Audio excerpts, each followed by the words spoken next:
तो आपके दिमाग में इस इतिहास को, जिसको भारत भूल चुका है, लिखने की बात कैसे आई?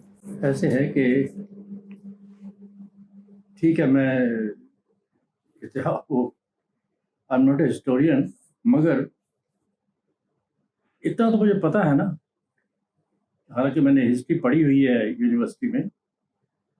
इतना तो मुझे पता है कि मेरा मुल्क क्या है, तो इसके साथ क्या हुआ। तो उसके तहत कई चीज़ें ऐसी हैं जो कि मुझे एज ए जर्नलिस्ट रिसर्च की या करवाई, और मैं बड़ा खुशकिस्मत था कि मुझे ये सारी रिसर्च लंदन में हुई मेरे लिए। हरिंदर मान वो वहाँ पर एक यूनिवर्सिटी के डीन हैं, उन्होंने की, बड़ी तबीयत से की। तो इसलिए ये तो फैक्ट्स जो थे, एज ए जर्नलिस्ट मैंने फैक्ट्स प्रेजेंट किए हैं और कुछ नहीं है, हिस्ट्री नहीं है, ये फैक्ट्स है। जैसे आप फैक्ट्स कह रहे हैं, दरअसल उससे हमारा भारत का और पूरे विश्व का इतिहास बनता है। मैं अपने दर्शकों को बता दूं प्रेम प्रकाश जी के बारे में कि आप देश के जाने माने पत्रकार, संपादक और लेखक के रूप में आपकी अपनी एक स्थापना रही है। आप उन गिने चुने लोगों में हैं जिन्होंने पंडित जवाहरलाल नेहरू से लेके डॉक्टर मनमोहन सिंह तक देश के जितने भी प्रधानमंत्री रहे हैं उनसे न केवल संवाद किया है, साक्षात्कार किया है, बातचीत की है।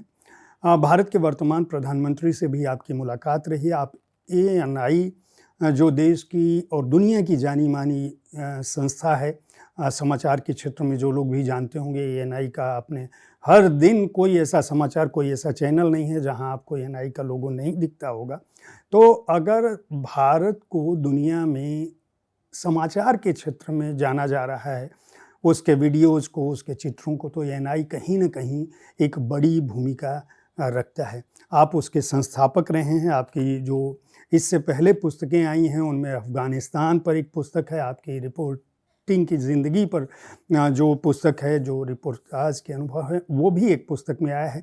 लेकिन आज चूँकि शब्दरथी में आप जानते हैं, आपके जीवन पर मैं अलग से कभी संवाद कर पाऊँगा, वो अवसर पाऊँगा तो।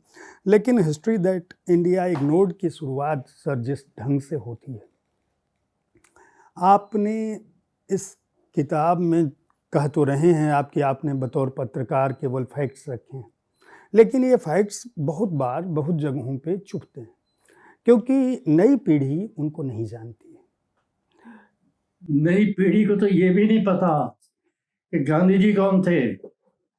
नई पीढ़ी को तो ये भी नहीं पता आज कि हमारी इंडिपेंडेंस स्ट्रगल क्या थी। अब दंग रह जाएंगे। आप जरा पूछ के देखिए, आज के वर्किंग मिडिल क्लास के लोग जो हैं, वर्किंग मिडिल क्लास के लोग जो 40-45 साल के हैं, कितना पता है उनको?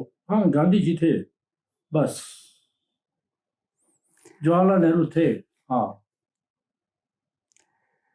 मगर और उन्हें कुछ मालूम नहीं है। सर, अफ़गानिस्तान पे भी आपकी किताब थी और इस किताब में भी आपने उस हिस्से को लिखा है। भारत की जो परिकल्पना है, जिसको भारत कहा गया, और आपने इस किताब में लिखा है कि इसे हिंदुस्तान जो है वो मुस्लिम आक्रांताओं ने, जो आक्रमणकारी थे, उन्होंने नाम दिया। उससे पहले भारत था और वो जो भारत की सीमाएं हैं, आपने अफ़गानिस्तान के एक हिंदू कुश माउंटेन से शुरू होती है। जी, ये तो फैक्ट है। देखिए, Hindu civilisation is not a religion. Hinduism कभी रिलीजन था ही नहीं और ना है। भगवान कृष्ण ने क्या कहा है? मैं तो आपके अंदर हूं। अब लोग पूजा करें मंदिर में, ये मूर्तियों की, वो अलग बात है, मगर ये सिविलाइजेशन रही है हमेशा, और ये ग्लोबल सिविलाइजेशन। ये कोई सिविलाइजेशन आखिरकार